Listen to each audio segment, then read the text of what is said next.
Buenas tardes. El día de hoy nos reunimos nuevamente para compartir un encuentro que estoy segura que va a ser muy especial para todos y muy motivador, muy inspiracional.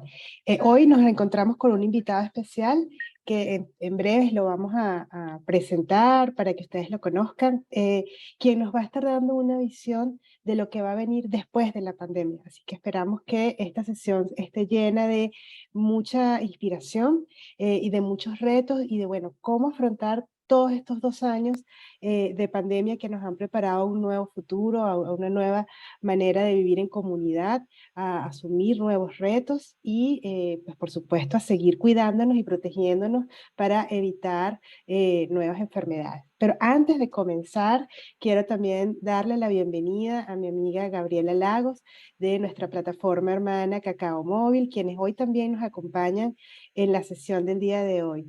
Hola Gaby, bienvenida, ¿cómo estás? Hola Jessy y hola pues al público presente. Para nosotros como Cacao Móvil y personalmente es un placer siempre estar acá, compartir con ustedes el tema tan importante como es la prevención del COVID-19 y poderlo también compartir con nuestro público, con nuestros productores que nos siguen y todo el público de Cacao Móvil, especialmente en este tema que, como has dicho, es bien importante, ¿no? ¿A qué se le llama una nueva normalidad? ¿Y qué debemos nosotros como personas tomar en cuenta para llevarla adecuadamente? Así es, gracias Gaby. Bueno, con esto nos conectamos aquí a Perú, pero también a los países en donde se está llevando a cabo el proyecto MOCA de Lutheran World Relief en Nicaragua. Acompáñame por si acaso se me queda alguno por fuera. El Salvador, Honduras. Guatemala, Ecuador, Perú, obviamente. Y bueno, la verdad es que estamos extendidos en toda Latinoamérica con la plataforma de Cacao Móvil y esperamos pues que la ponencia del día de hoy sea tan interesante como nosotros estamos proponiendo. Yo estoy segura que sí, y espero que sea muy inspiradora, así que no vamos a tomarnos más tiempo para esta introducción, le vamos a dar la bienvenida al doctor Hugo Manrique, que ha sido el director de todas estas actividades que hemos ido realizando a través de estas charlas que hemos hecho a lo largo del año. Bienvenido, Hugo, a esta nueva sesión. Gracias por acompañarnos y por traernos a este invitado tan especial el día de hoy. Muy buenas tardes, Jessibel, muy buenas tardes, Gaby, Jaime. En realidad ya estamos intentando una mirada hacia el futuro. La mayoría de nuestros países ha atravesado la cuarta ola, la viene atravesando. Tal vez se esperen otras oleadas epidémicas relacionadas a la COVID-19 en los siguientes meses, pero ya estamos obligados a una mirada al futuro, tratando de imaginar cómo será esa sociedad, nuestras relaciones interpersonales, sociales, laborales e inclusive políticas, en especial en el ámbito latinoamericano, después de que se haya superado como crisis a la pandemia de la COVID-19. En ese sentido, el programa el día de hoy apuesta a esto, a imaginar la nueva normalidad, un término, una definición que se ha acuñado desde casi los inicios de la pandemia, cuando esta alcanzó realmente un impacto que nunca nadie hubiese imaginado a más de 100 años de otra gran pandemia como fue la gripe española a inicios del siglo XX. Así que imaginando la normalidad después de la pandemia por la COVID-19, nos llevó al esfuerzo de traer a una de las mentes más lúcidas que tenemos en el Perú y en el ámbito latinoamericano, que es el profesor Juan Arroyo. Permítanme, por favor, una presentación muy breve, un extracto realmente bastante sucinto de lo que es su trayectoria profesional. El profesor Juan Arroyo, licenciado en Sociología por la Universidad Nacional Mayor de San Marcos, magíster en Sociología por la Pontificia Universidad Católica, doctor en Ciencias Sociales con membresía en Sociología por la Universidad Nacional también Mayor de San Marcos, Actualmente es docente e investigador del Centro de la Católica, la famosa Escuela de Negocios para Graduados, docente también, coordinador de la Maestría de Gerencia de Proyectos, Programas Sociales e investigador FASPA, principal de la Universidad Peruana Cayetano Heredia, asesor senior en el programa de Gobernabilidad e Inclusión Social de la Cooperación Alemana al Desarrollo, la GTZ.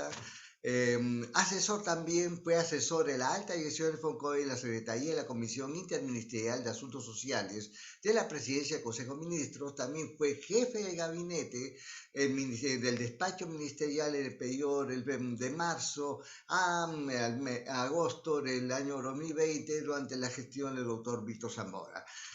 El profesor Juan Arroyo ha publicado numerosas investigaciones sociales ligadas al ámbito de la salud pública, al ámbito de los determinantes sociales y culturales que afectan la respuesta de los países a los diferentes problemas de salud que suelen aquejarlos. Es también fundador de la Red Latinoamericana de Investigación en Políticas y Sistemas de Salud, miembro del Consejo Directivo de la institución CISOL, miembro del Consejo Consultivo de la Revista Internacional de Recursos Humanos en Salud de la Organización Mundial de la Salud, fundador y primer coordinador nacional de la Asociación de la Sociedad Civil en Salud en el Perú, conocida como Foro Salud, que está considerado como el mayor escenario donde el que se suele movilizar la sociedad civil que trabaja la salud en el Perú. Bienvenido, gran amigo Juan Arroyo. De repente algunas palabras iniciales ahí, y muchísimas gracias por invitar el reto de venir acá al programa y hablar un poco del tema que nos interesa, esa mirada hacia el futuro. Juan. Bueno, Hugo, muchísimas gracias por la invitación y a los organizadores de esta serie de eventos de Lutheran World We Live, ¿no? En realidad yo encantado de estar con ustedes. Estoy en este tema de pandemia, pospandemia, escribiendo constantemente, ¿no? En este último año muchos artículos científicos y van 3 libros en este año nada más, ¿no? Pero más allá de lo que uno escriba, y como tú has resumido, digamos, algo de lo que he hecho, a mí me gusta mucho también animar a la acción y pensar desde la acción, ¿no? Creo que es un compromiso que tenemos que tener los académicos, y por eso es que, digamos, lo que traemos ahora es lo que hemos pensado y reflexionando desde la experiencia de jefe de gabinete del Ministerio de Salud durante la primera ola, que fue la más grave, quizás porque no sabíamos qué hacer con un fenómeno que pareció nuevo, ¿no? Y ahí, conectados con el mundo, bueno, comenzamos a comprender y a sistematizar la respuesta, ¿no? El Estado, pero también social. Y la luz al final del túnel era un programa diferente, y era de la nueva normalidad, ¿no? Gracias por la invitación y estoy a su disposición. Por supuesto que sí, mi estimado Juan. Y valgan verdades, esto que estamos viendo, que es el tema que centraliza nuestra preocupación para el programa del día de hoy. Imaginando la nueva normalidad, un término que fue acuñado por algunos analistas ya desde la primera ola, una vez que esto se declaró como una pandemia y que como una crisis sanitaria que tenía que ser prioritaria y priorizada por la mayoría de los gobiernos y naciones del mundo, como lo fue al final de cuentas. Así que detrás de este término, uno se preguntaría en principio, ¿realmente quizás valdría una primera interrogante? Este término de nueva normalidad realmente encierra todo lo que deberíamos esperar en el futuro. ¿Realmente vamos a vivir una nueva normalidad? ¿Cuál es tu opinión al respecto?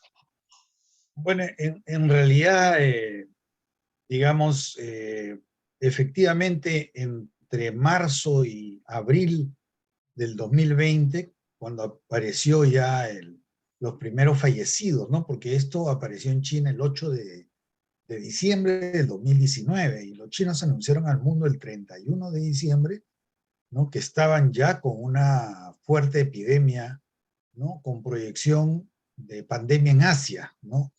Que ya habían 8 países infectados. Entonces, nosotros en América Latina no lo hemos tomado, digamos, en serio, sino cuando hemos visto los primeros muertos, ¿no?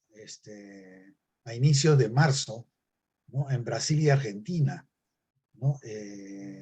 Entonces, y en el caso peruano, pues, es a partir del 11 y del 15 de marzo que se declara cuarentena, ¿no? Y entonces la nación, digamos, y en general todos los países latinoamericanos entran por esos días, ¿no? Prácticamente somos 650 millones de latinoamericanos que advertimos la presencia de algo nuevo, ¿no? Porque el virus pasa de 8 países asiáticos a Estados Unidos primero, y después baja por México, ¿no?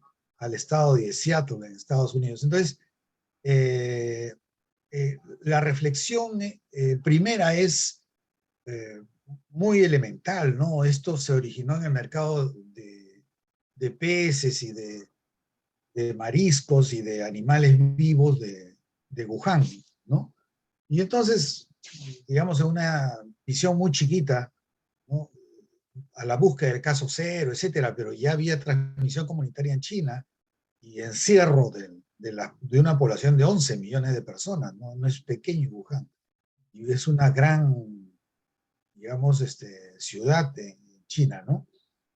Pero ya, la verdad, digamos, la ciencia social, las humanidades, los filósofos, los epidemiólogos, no solamente ya querían medir el RO, que es la tasa de transmisión, digamos, ¿no? Día a día, que era creciente y empinada en todo el mundo, y en particular en el Perú, ¿no? Que fue el país que lideró lamentablemente contagios y muertes, ¿no? En primera, segunda ola, y hasta el día de hoy, ¿no? Y eso hay que estudiarlo bien, y por eso estamos estudiando este tema de post-pandemia. Entonces, ya en ese entonces se reúnen en todo el mundo múltiples manifestaciones de la necesidad de un nuevo programa. En otras palabras, el problema no era el mercado de Wuhan, el problema es el modelo, digamos, de crecimiento y de desarrollo que hemos tenido, que es antiecológico, ¿no? Que de alguna manera arrincona al planeta, ¿no? A su flora, a su fauna. Ya ustedes ven los incendios forestales o el calentamiento que se ha sufrido ahorita en África y Europa, ¿no? Terrible, por encima de 40 grados, ¿no? Todos los incendios que ha habido, espontáneos y que siguen habiendo, pero en este caso, cuando hablamos de arrinconamiento, es, digamos, la deforestación trae que enfermedades, más que enfermedades, virus y bacterias que normalmente habitan durante millones de años en los animales, toman contacto con los humanos y se trasladan en forma de zoonosis, ¿no? Y esta no es la primera zoonosis que tenemos en América Latina, ni en Sudamérica, ni en el Perú. Esta es la séptima. Quiere decir que ha pasado inadvertido cosas que se venían presentando en los últimos 10 años, que claro, que como eran localizadas a veces más en Asia sufrieron todas, y por eso estuvieron más listos. Vietnam estuvo más listo, Corea del Sur estuvo más listo, por ejemplo, ¿no? Pero nosotros no, dejamos pasar SARS-1, SARS-2, que eran el MERS, que comprendió a los países árabes, y todavía existe, ¿no? El ébola fue principalmente en África, y entonces hubo peruanos que han estado allá, epidemiólogos, pero digamos aquí como que estábamos acostumbrados a las endemias, tipo dengue, malaria, ¿no? Que hacen sus picos estacionales, ¿no? Y cuando ha habido, porque ha habido, de hecho, H1N1, el Zika también, digamos, fueron o rápidamente controlados o, digamos, no puestos en la agenda nacional. Esta es la primera vez que viene una pandemia de estas dimensiones que arrodilla a la humanidad, ¿no? Y entonces la explicación no puede ser una explicación episódica, digamos, ¿no? Anecdótica, ¿no? Este es un virus que ha saltado, es verdad, pero si no hubiera sido en el mercado de Wuhan, hubiera sido en cualquier otro lado, ¿no? Porque, digamos, están dadas las condiciones con un modelo no ecológico de crecimiento y desarrollo para esto, ¿no? Entonces, ¿qué cosa es la nueva normalidad en esta perspectiva? Es un cambio de hecho, alude principalmente a un cambio de sociabilidad, ¿no? En el terreno de las relaciones humanas, pero en segundo término, como trasfondo, un cambio de las condiciones de vida. No es un cambio de sociabilidad o estilos de vida, pero tiene atrás un cambio de condiciones de vida, y un cambio de condiciones de vida implica revisar que todas las actividades económicas sean limpias, eh, eh, basadas en fuentes energéticas renovables, ¿no? ¿No? Y que no haya, pues, porque ahorita ya estamos sobregirados, ¿no? Digamos, ya la central climatológica del mundo, que es está en Viena, digamos, ya dijo que no es que estamos preparando una futura crisis, sino estamos en el primer estadio de la crisis. Y ya puso que hacia el 2030 va a haber cosas muy fuertes, como por ejemplo la elevación de los mares por, digamos, una temperatura mayor.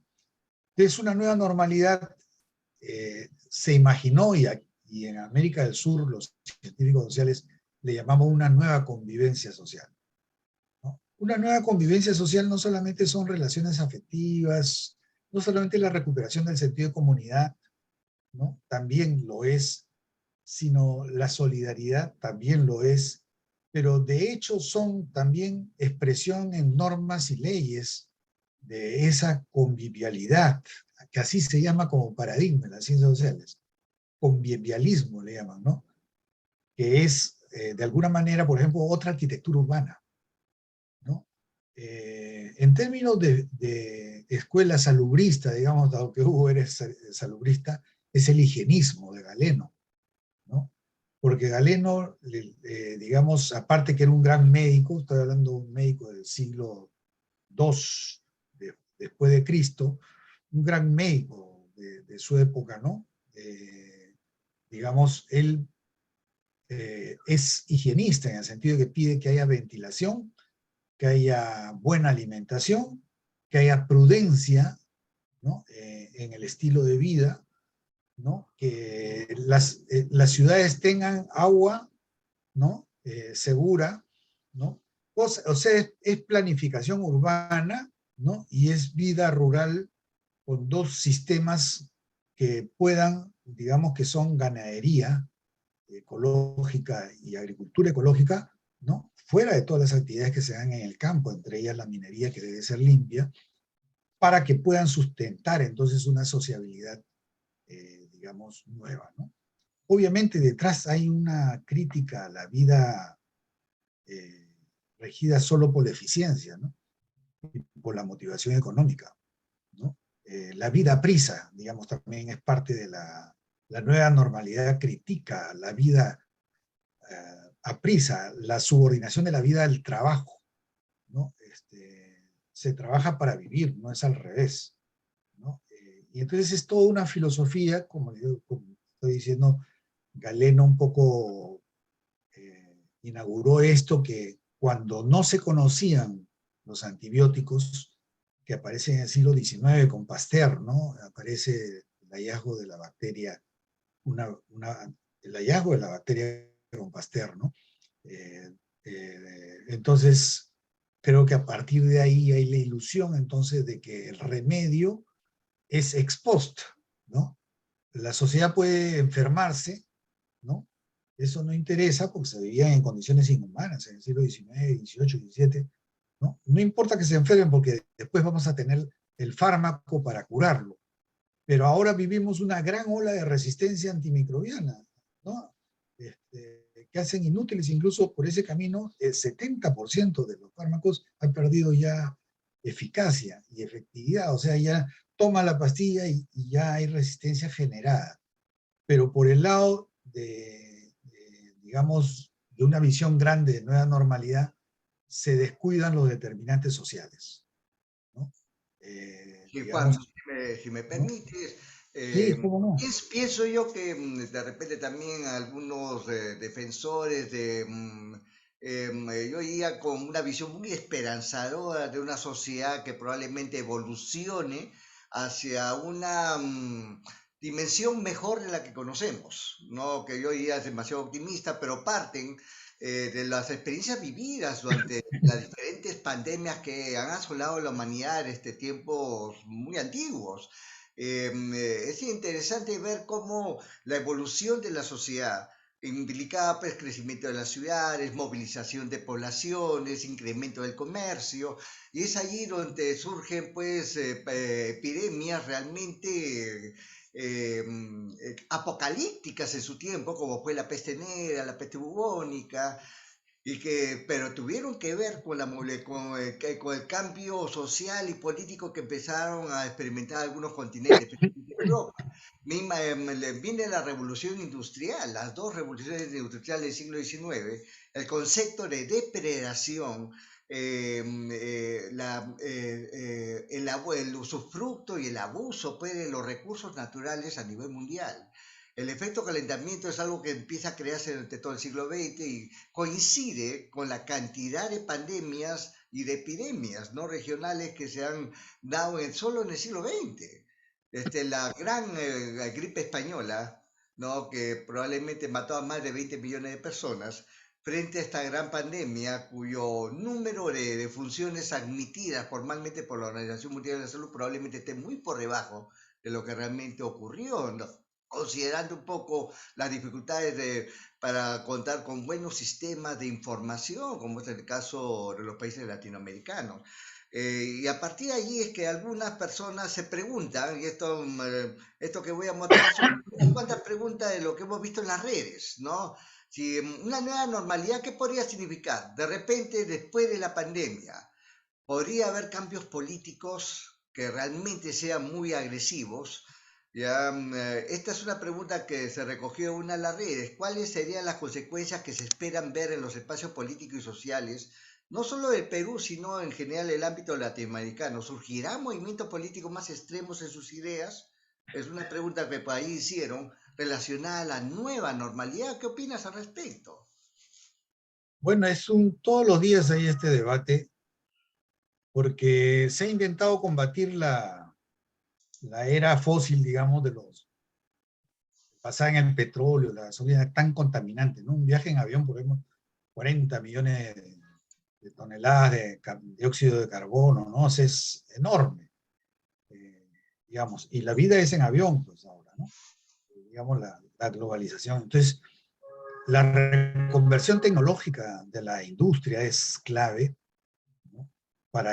Y se ha intentado de diferentes maneras. Creo que hubo una conferencia en Kioto hace unos 10 años que, digamos, planteó el mecanismo de bonos de carbono, ¿no? Que significaba que si ahorraba carbono, digamos, en determinada cantidad a una empresa, se le compensaba de un fondo mundial, ¿no? Se le daba, digamos, dólares por se le compraba ese bono, ¿no?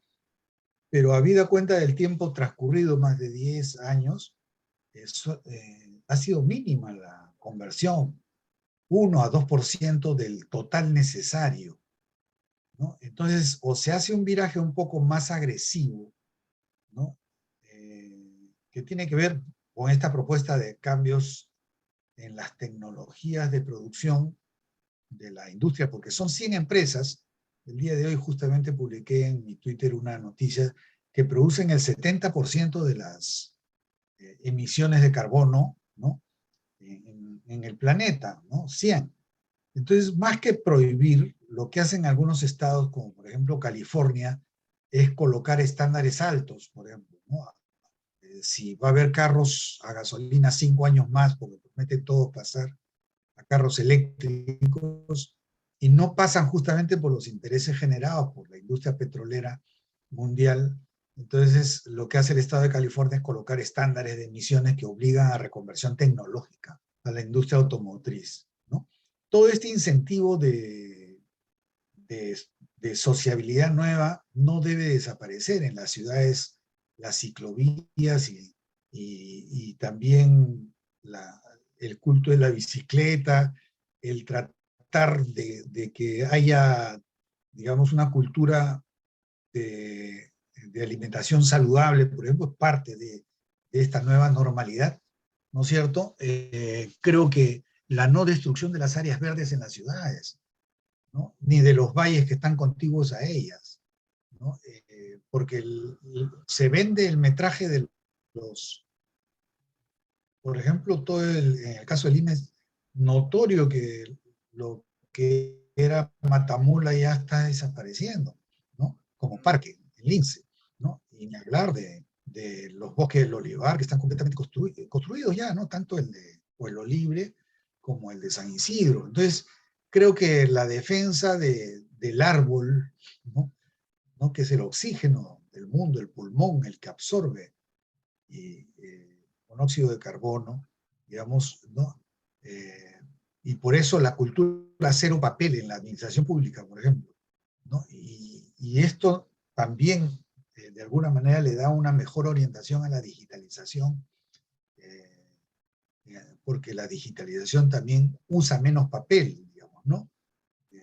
Obliga al uso de menos papel.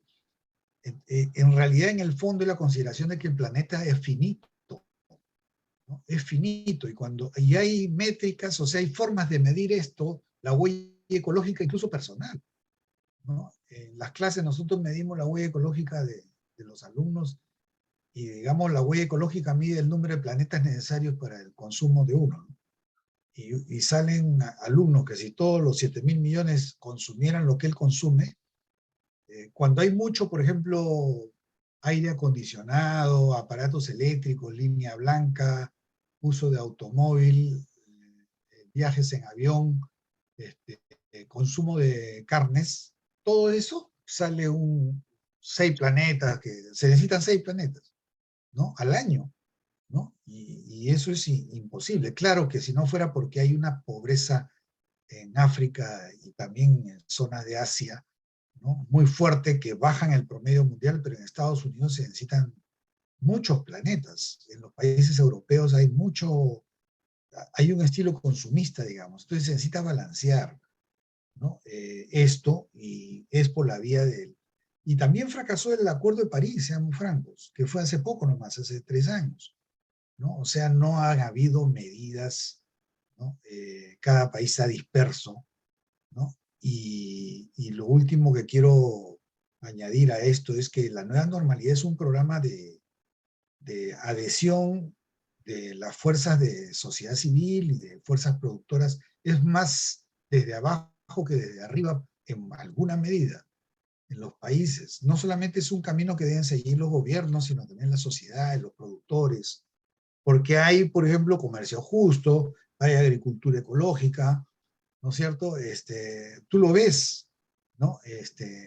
Cuando paseas por el mundo, esta nueva reverencia a, digamos, una vida más sana, ¿no? Todo el mundo se cuida ahora en la dieta. La actividad física se debe masificar, ¿no? Lamentablemente lo hemos entendido como extensión de los gimnasios. Los gimnasios cuestan, pero no es lo mismo. Digamos, la actividad física debe estar a cargo de los municipios y debe ser incluso una actividad promovida en las fábricas y en los centros, siquiera un cuarto de hora de ejercicio, como alguna vez los japoneses hicieron en América Latina, ¿no? Y que todos los latinoamericanos, eso fue hace 30 años, nos reímos, porque no entendíamos que traían otra cultura del cuerpo, ¿no? Otra ética, otra estética. La pregunta es la siguiente: esta nueva... se está abriendo la era post-pandemia, poco a poco, ¿no? Pero no se está abriendo como nueva normalidad, sino como vieja normalidad. En parte urgida por la necesidad de trabajo, a como dé lugar, es cierto, es una necesidad. En parte también por el clima mundial que hay, pues, a partir de la guerra de Ucrania y de los problemas en los países más grandes, en particular en Estados Unidos, en donde hay inflación con recesión, ¿no? Inicial todavía, ¿no? Pero la tasa de interés está subiendo, ¿no?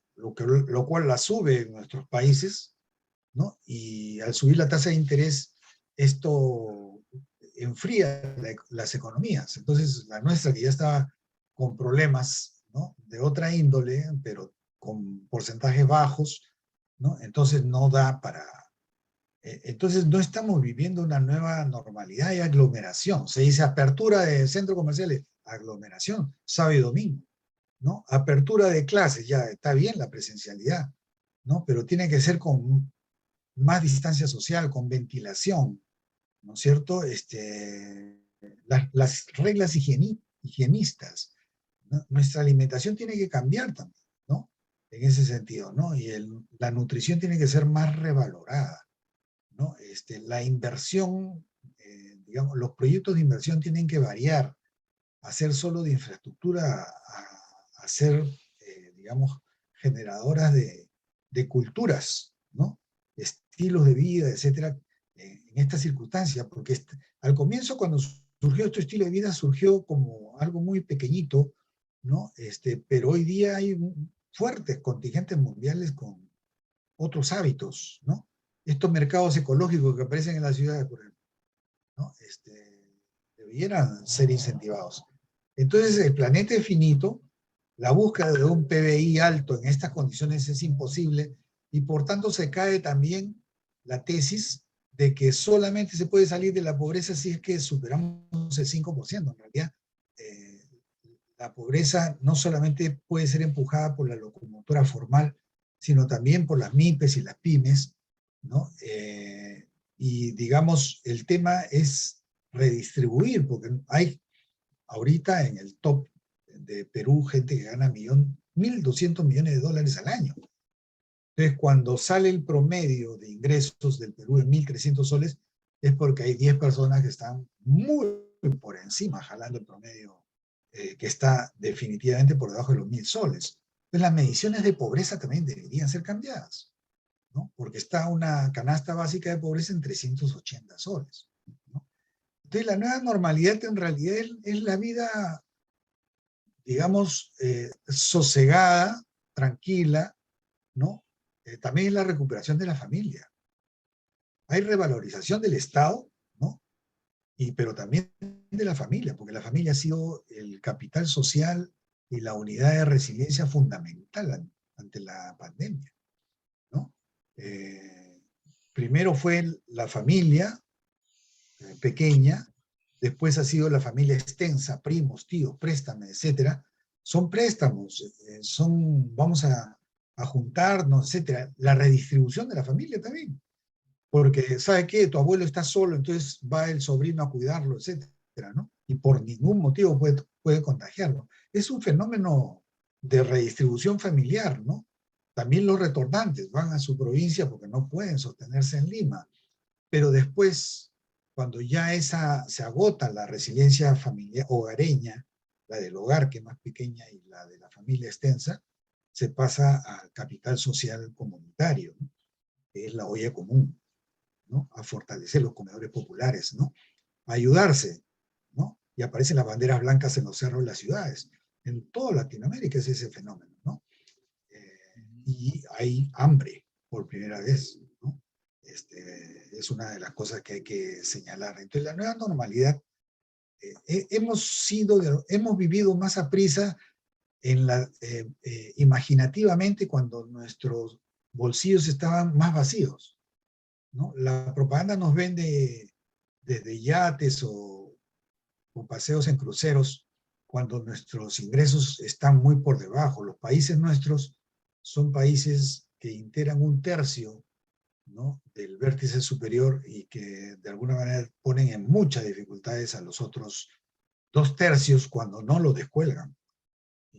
Y por eso la sociología mundial, ¿no?, entre ellos ese gran pensador Zygmunt Bauman, es el que señaló esto, ¿no? Hay vidas desperdiciadas, ¿no? Y si se Juan, abre... si me Sí, permite, Juan, creo que de repente entonces el concepto de nueva normalidad terminaría siendo una gran aspiración, pero es que un en programa. realidad tendríamos que construir Es decir, no va a surgir por generación espontánea como parte de lo que la pandemia nos va a dejar. Es una construcción que deberían empezar los países, las sociedades y las comunidades en su conjunto. Eso sería de repente una primera conclusión, ¿no te parece, Juan? Sí, yo creo que habría que hacer un decálogo mínimo de lecciones de la pandemia que, digamos, sobre las cuales no deberíamos retroceder.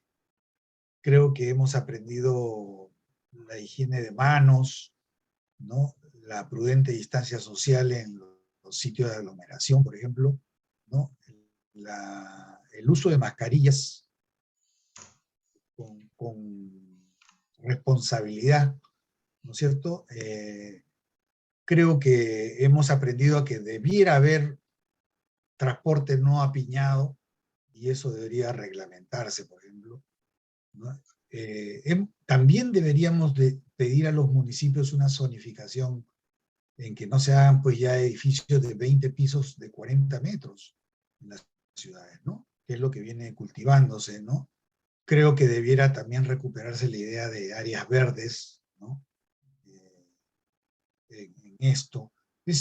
Creo que necesitamos un decálogo, ¿no? Más allá de los temas más estructurales, porque estamos hablando de determinantes inmediatos, digamos, ¿no?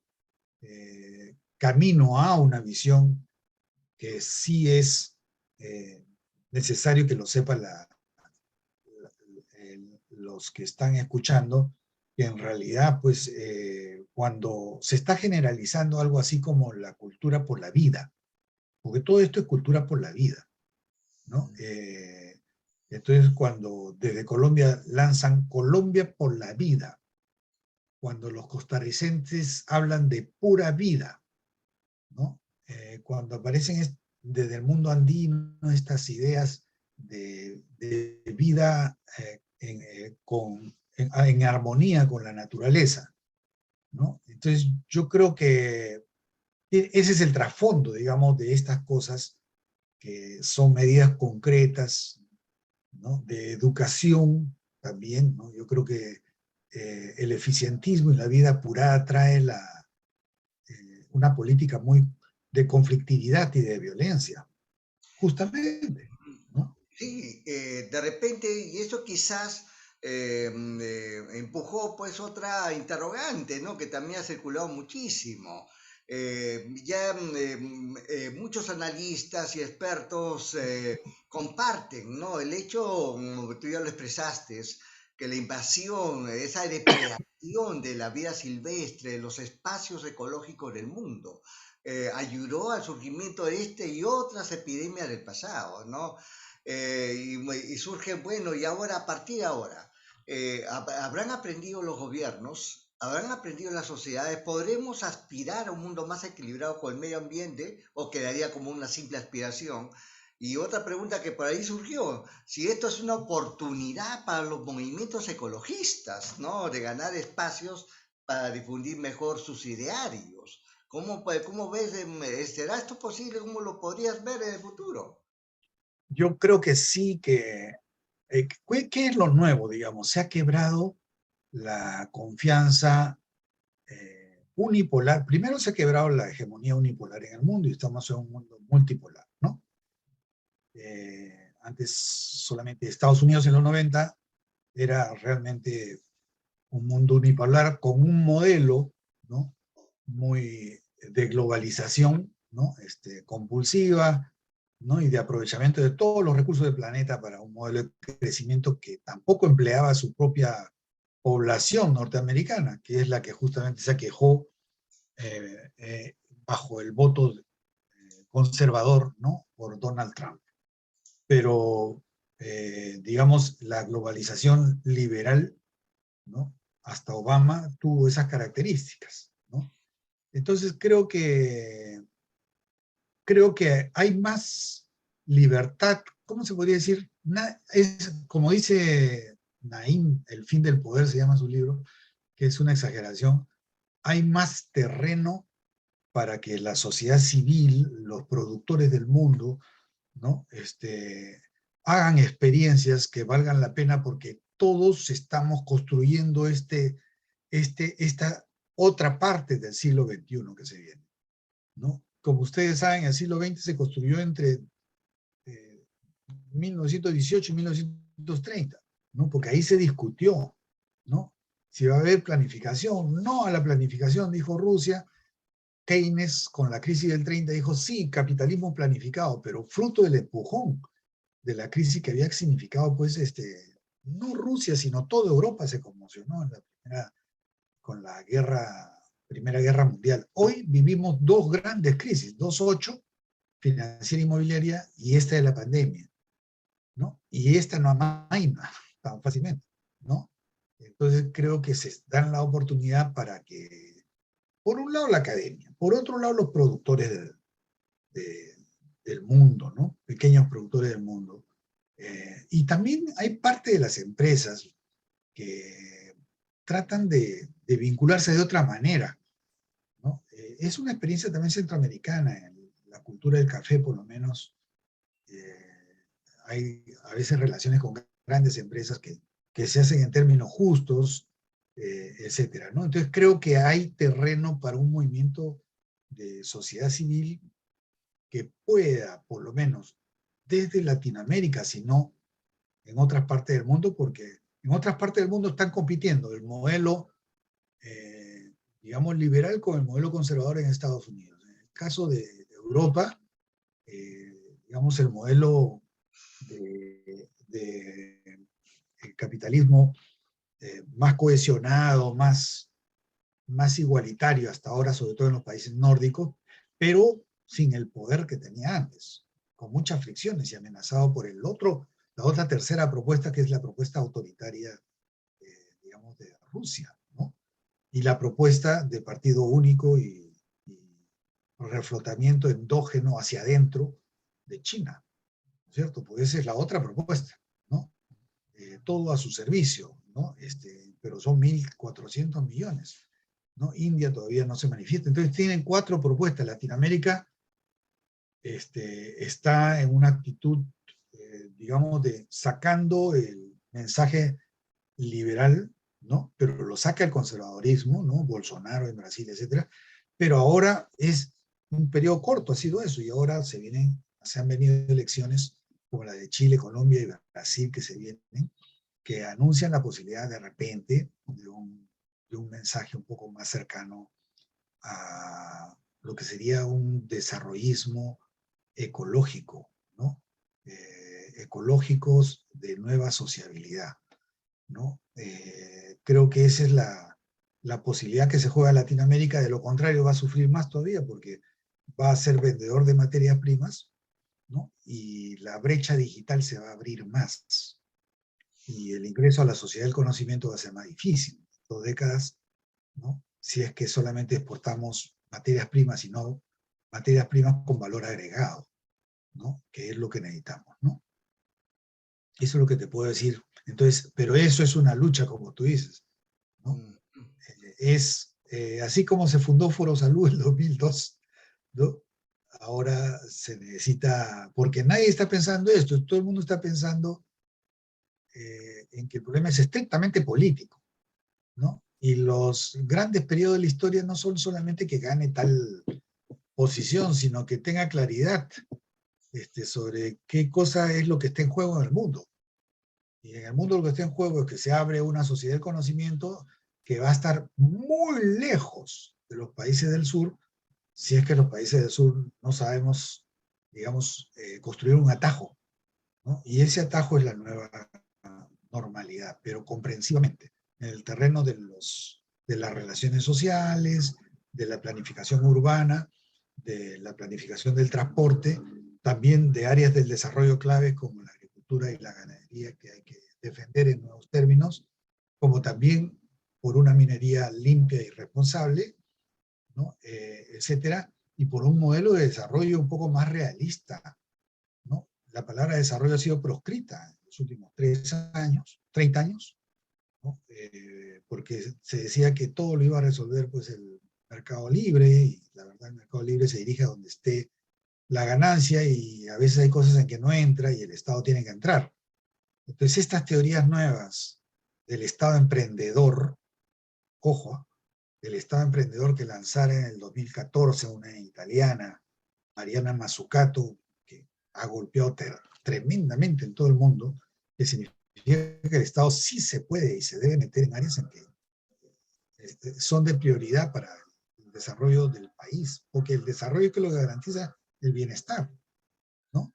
Y ella está ahora cercana en América Latina, está conversando justamente con Colombia, que quieren practicar una especie de modelo ecofeminista, le llaman allá, ¿no?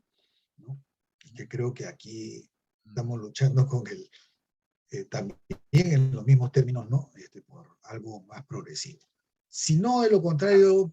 Sí, si me permites, ahí tocaste un tema interesante en la sociedad, un poco el conocimiento. Según pues la sociología, según la corriente de pensamiento, todavía estamos en lo que sería la tercera revolución industrial, la revolución pues del acceso a la tecnología digital. Y estábamos a portas de la cuarta, ¿no? La robótica y otros elementos, pues, que veíamos como futuristas, si es que no lo veíamos desde el plano de la ciencia ficción. Este es uno de los puntos claves, es decir, ¿a qué nos acercó la pandemia? A usos y costumbres, a un acceso que se esperaba todavía era posible dentro de 10 o 15 años más adelante, pero ese futuro llegó a nosotros gracias a la pandemia. Y aquí pues viene una pregunta, ¿no? que yo creo que es fundamental, ¿no? Sobre las diversas tecnologías, de esa forma de tecnología digital que realmente ingresaron o se fortalecieron en nuestras vidas. Porque ya existían formas de teletrabajo, ya existían las teleconferencias, ya existía la educación a distancia, pero parece ser que hoy en día ya no solo fueron priorizadas, sino se masificaron y probablemente ya muchas instituciones educativas, formativas, laborales, en general toda la institucionalidad pública y privada de muchos países te estaría considerando de que, bueno, la dinámica, esto ya cambió la dinámica y probablemente aquí es donde se vean los cambios más sustanciales de cómo nos vamos a relacionar más adelante. Es decir, el teletrabajo probablemente vino a quedarse, un porcentaje importante. De repente también la educación virtual, y entre otras formas de relacionamiento gracias a la tecnología. ¿Cómo ves tú esto, Juan? Yo creo que la pandemia le dio un empujón a la digitalización, ¿no? Que venía lento en nuestros países, ¿no? Yo he estado revisando la cifra de cobertura de Internet por familias en América Latina y yo pensé que eran superiores. Algunos países están más avanzados, obviamente, que otros, ¿no? Pero hay problemas, entonces es por eso que ha habido países que con la pandemia han pasado rápidamente, por ejemplo, a la consulta, a la teleconsulta, ¿no? Pero hay otros que no han podido, ¿no? Que recién han tenido que instalarse, aprender los recursos humanos profesionales de salud, a manejar el Zoom, ¿no? El Meet, y a conectarse, y además no había tampoco pacientes que tuviesen en sus casas esos aditamentos y hacerlo desde cabinas, no estábamos, entonces ha habido todo un problema. Pero en el futuro entonces lo que va a haber es trabajo híbrido, ¿no? Creo híbrido, o sea, ¿no? Las dos modalidades, ¿no? Y creo que va a ser una ganancia en productividad para quien la aproveche bien, sea sector pequeño, mediano, grande, ¿no? Pero puede también ser un motivo de la apertura de una nueva brecha, ¿no? Si es que los países no lo consideran un derecho, pues un nuevo derecho, ¿no? El derecho al Internet, ¿no? Entonces, no podemos, sí, me parece, debemos evitar la ilusión de que la digitalización sola, ¿no? Resuelve las cosas, ¿no? Pero también en el otro extremo, una reacción adversa, romántica, de que el face to face es todo, ¿no? Y creo que no es así, ¿no? Creo que cada vez que hay una revolución tecnológica, como la última, por ejemplo, aparecen, digamos, fórmulas de no entrar a ella, ¿no? Y eso es equivocado. Creo que por ahí vamos y debemos aprovecharla más que desaprovecharla, ¿no? Creo que ha levantado la mano Gaby, pero hasta ahí creo que... Sí, Gaby, escuchamos las preguntas. Sí, precisamente por lo que están comentando, y me parece muy oportuno preguntar por el sector de los pequeños agricultores, ¿no? El sector campesino, que es uno de los que podría haber sido, digamos, afectado o está siendo afectado precisamente por esa falta de acceso a la comunicación. Entonces, su valoración, ¿cuál sería con respecto a qué debería o cómo debería actuar el sector para obtener esos derechos? Claro, bueno, la verdad yo he estado pensando mucho este tema porque en nuestros países el sector educativo también se paralizó por falta de cobertura digital, ¿no? Los países que no lo tenían, ¿no? Pero pocos países tenían 80, 90% de cobertura digital en América Latina, estoy diciendo, ¿no? Estados Unidos tiene 94, 95% de cobertura digital y es todo el día que lo tienen prendido el Internet. Entonces, creo que yo tenía la tesis, ¿no? Pero bueno, de todas maneras el Internet es un cambio muy profundo en nuestras sociedades, inevitable a conducirlo para que no sea fuente de Big Data comercializable por las super tecnológicas, que es lo que ha venido sucediendo, ¿no? Con mantenimiento de la privacidad, pero el ancho de banda que tenga cada país, el 5G, de preferencia, es lo que va a determinar prácticamente reforma educativa, reforma agraria o agroecológica, como quieran llamarle, ¿no? O rural, que es un concepto de desarrollo más grande, ¿no? Porque el ancho de banda es esencial, ¿no? Entonces, creo que, por ejemplo, la reforma educativa se pone mucho énfasis en los profesores, pero los profesores no son nativos digitales. Los alumnos sí. Tú le das una computadora y termina enseñándole al profesor cómo se maneja, ¿no? Igual pasa con los hijos, con los padres, ¿no? Por si acaso, ¿no? El hijo rápidamente se ubica. Entonces, creo que pasar a una economía de escala por parte de los chicos, ¿no? De los agrarios chicos, economía de escala, mucha asistencia, hacer exportación, ¿no? Creo que no basarse solamente en los mercados internos y romper esa dualidad, ¿no? Hacia adentro, hacia afuera, que ha sido la dualidad que hemos tenido, ¿no? Todo es hacia afuera, según los últimos 30 años. Antes era todo hacia adentro. Creo que es hacia afuera y hacia adentro. Y creo que hubo un gran pensador chileno que dijo, es hacia afuera, pero arrastrando valor agregado, ¿no? Y creo que resolvió el tema, ¿no? El desarrollo desde dentro hacia afuera, digamos, ¿no? Entonces, creo que por ahí está. Nosotros hemos hecho planes regionales para juntar varias regiones acá, ¿no? Y encontramos que cada uno pues vendía 5 kilitos, 20 kilitos, ¿no? Y la única forma de llenar un contenedor era pues asociarlos, ¿no? Entonces, la escala es clave, ¿no? Para que el bienestar surja. De lo contrario, el intermediario pues es el que le da escala, ¿no es cierto? Porque la copia, ¿no? Pasa por todo sitio, compra de antemano la siembra y bueno, ya a precio muy distante del precio que él vende en las ciudades, a los supermercados, etcétera, ¿no? Entonces creo que va por ese lado, acortar la cadena de intermediación, darle escala, asistencia técnica, ¿no? Porque la asistencia técnica no solamente es también internet, sino para conocimiento de precios, etcétera, sino hay fórmulas tecnológicas importantes que no tienen por qué costar mucho tampoco, ¿no? En la agricultura. Aquí en el Perú hubo un programa, se llamaba Sierra Productiva, era campesinos enseñando a campesinos con tecnología baratas, ¿no? Pero bueno, hay en cada país, yo también he visitado Honduras, Guatemala, y he visto la cultura del café, no la del cacao, y bastante de calidad, ¿no? Yo creo que hay mucho por hacer en ese sentido, ¿no? No sé, Hugo, si tienes,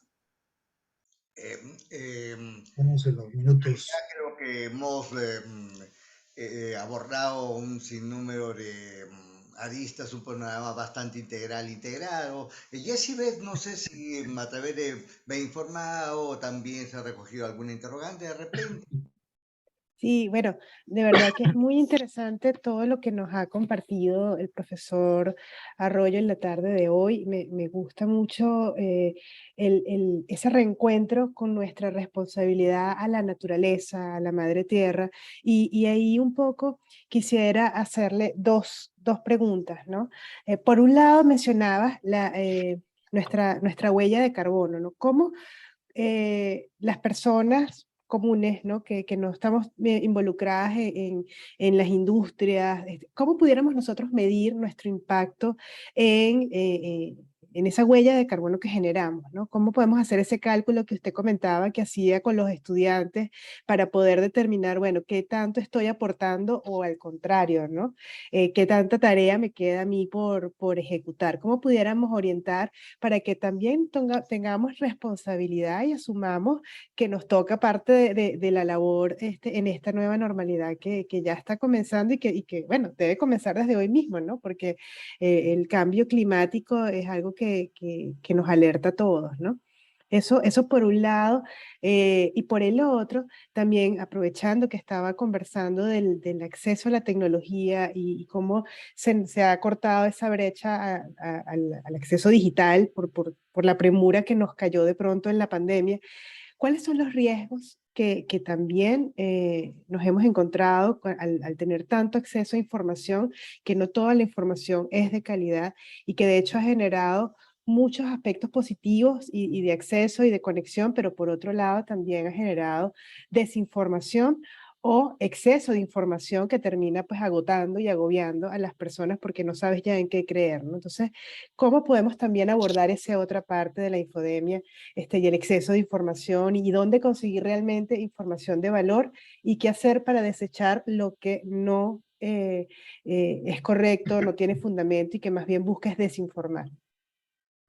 Sí, pues efectivamente no viene lo bueno solo, sino con riesgos nuevos, ¿no? Como lo industrial, ¿no? Que ha terminado consumiendo el planeta. El modelo industrial decimonónico del siglo XIX, ¿no? De alta producción, consumidora de recursos, tanto humanos como planetarios, ¿no? Porque los recursos humanos también han sido sobreconsumidos de alguna manera, ¿no? Digamos, cuando estamos con una morbilidad y una mortalidad por encima, digamos, de la normal, de un exceso, no solamente por la epidemia, desde antes ya estábamos en un sobredesgaste, ¿no? Pero lo que preguntas, efectivamente hay métricas para medición de huella ecológica, huella de carbono y huella hídrica, ¿no? Ahorita no nos vamos a poner a explicar, pero existen también a veces ya preparados en Google páginas web, digamos en que con 10 preguntas o 15 tú sacas tu huella ecológica, ¿no? En particular esta de Ecological Footprint, ¿no? Que es muy masiva, ¿no? Y que permite entonces ver si uno cambia el consumo, por ejemplo, de línea blanca, ¿qué pasaría? Si uno cambia la calefacción, ¿no? A gas, eléctrica a gas, baja tu consumo, ¿no? Y así son como 20 ítems, ¿no? Es identificar aquellos que son de más alto consumo y que hacen que tú también no contribuyas también digamos, al medio ambiente, ¿no? Definitivamente los países latinoamericanos ayudamos a que los industrializados nos contaminen al darle materias primas, ¿no? Que baratas, que ellos utilizan para después devolvernos en productos de alta tecnología, ¿no? De hecho, es irreversible lo tecnológico y tiene también tamaño medio y chico, ¿ah? Porque hay industria de garaje y la juventud de las universidades de ingeniería de toditito el continente producen cosas extraordinarias, aplicativos, etcétera, ¿no? El riesgo de la infodemia y el riesgo de los fake news, ¿no? Lo hemos discutido muchas veces con comunicadores, etcétera, y ellos tienen una tesis que algo de verdad tiene. Los fake news han venido para quedarse, ¿no? En el sentido de que va a haber un combate, ¿no? Digamos, tiene que regularse también, efectivamente, pero es problemático, como verán, afecta la libertad también de prensa y poner censuras, ¿no? Y cuando un meme es injurioso y cuando no lo es, etcétera, ¿no? Pero sí hay un problema de manejo de la información para manejo de las subjetividades poblacionales, ¿no? Y generación de antis y pros indebidos que no corresponden a sus intereses, ¿no? Creo que esto es una cosa que corresponde a organismos que trabajan con productores y con sociedad civil, también entrar a esa pelea, digamos, de imponer la verdad, la realidad, el ajuste con los datos, con la evidencia, ¿no? O el manejo adecuado también de la evidencia, porque te vienen con números también por el otro lado, ¿no? Porque va a ser la batalla por las ideas, la batalla por los enfoques, la batalla por las subjetividades, ¿no? Por los comportamientos, va a ser clave en los próximos años, ¿no? Una tarea central. Creo que ahí lo podría dejar el mensaje, Hugo. Sí, un mensaje primordial. Miren que en líneas generales, quienes han estado presentes en la sesión, verán que la nueva normalidad en realidad es una aspiración. Surgida del análisis pues, integrador que han desarrollado diversos expertos y líderes de opinión en el plano internacional, entre los cuales podemos incluir al profesor Juan Arroyo. Y es una nueva normalidad que tenemos que construir entre todos. No podemos esperar una generación espontánea de una corriente, el pensamiento más ecologista, más equilibrada con el medio ambiente, si es que tampoco no tenemos una visión de desarrollo para nuestros países, nuevos liderazgos y demás. Así que definitivamente acá hay un compromiso, ¿no? De todas las personas, de todas las comunidades, de todas las organizaciones de la sociedad civil, de construir esta nueva normalidad a partir de las lecciones aprendidas durante esta pandemia. Mi estimado Juan, que realmente ha sido trascendental escucharte. Escuchar de tu conocimiento, de tu sapiencia, de la visión que has acumulado en tu trabajo, muy relacionado a a todo lo que ha significado la salud pública de nuestros países, a las organizaciones sanitarias y demás. El solo hecho de haber conducido uno de los movimientos más vigorosos ahí de análisis y de contexto como es Foro Salud aquí en este país ya habla mucho de lo que significa un poco un devenir, no solo académico, sino de visión, de con una capacidad visionaria de lo que tengo, de cómo construir el futuro. Muchísimas gracias realmente por haber Gracias atendido hoy. Jessy, ve tus palabras finales. Sí, muchas gracias, profesor Arroyo, de verdad que ha sido inspirador.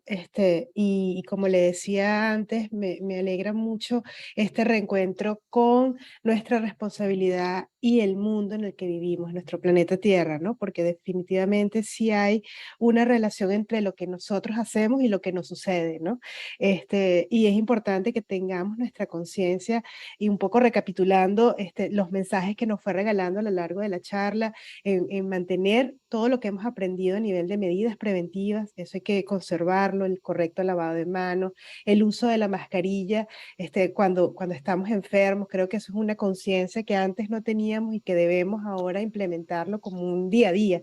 Si yo tengo algo de malestar, pues, y tengo que salir, es prudente, es adecuado que yo use mi mascarilla para proteger a los demás y proteger a mis seres queridos también, ¿no? Mantener el distanciamiento social también en este tipo de situaciones, la solidaridad, creo que también ha sido un momento importante de mostrar el lado bonito y humano de nosotros, de los individuos, en ayudar a aquellas personas con más necesidad. Eso debemos mantenerlo, continuarlo y profundizarlo para las nuevas generaciones y tener la conciencia de nuestro impacto en nuestro planeta Tierra. Creo que esta charla nos ha llenado de retos, de compromisos y por este lado, pues muy agradecida, Gaby. También, ¿qué te ha parecido a ti este encuentro? Y sobre todo muy importante para nuestros productores de cacao. Lo vi bien cercano para la realidad que ellos manejan. Sí, totalmente. Como has dicho, Jessy, ha sido un conversatorio muy interesante e inspirador, especialmente al saber que hay más y más personas que estamos promoviendo lo que es la conciencia ambiental, además de todo lo que has mencionado, Jessy, y que nosotros como promotores de la agricultura orgánica, de la conciencia ambiental, saber que hay más y más sectores y grupos de investigación que están haciendo estas proposiciones también es realmente inspirador. Así es, así que bueno, muchísimas gracias por la charla de hoy.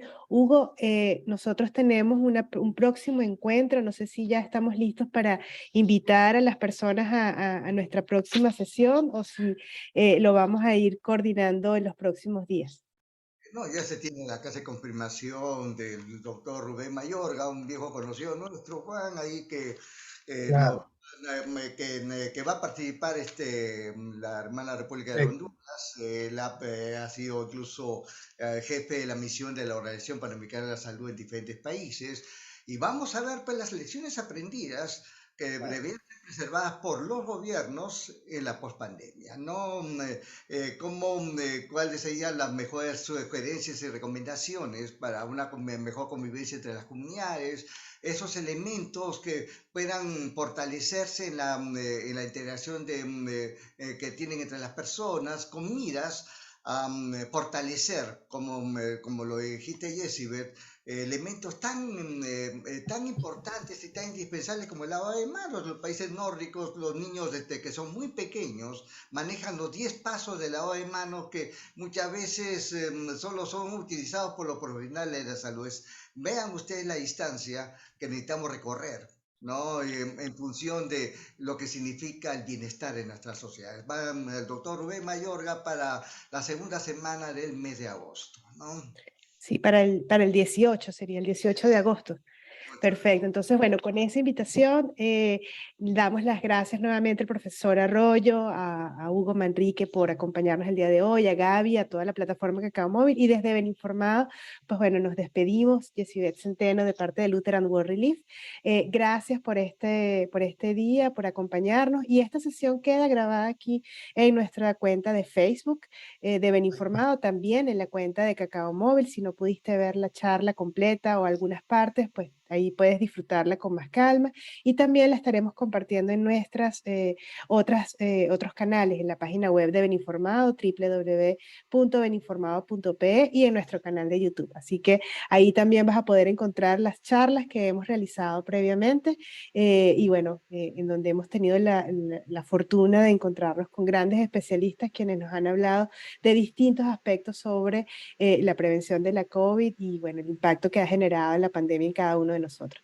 Feliz noche, gracias por acompañarnos y bueno, será hasta el jueves 18 de agosto que nos volveremos a encontrar, si Dios quiere. Feliz noche, gracias. Muchas gracias por todo. Gracias, buenas noches. Nos vemos.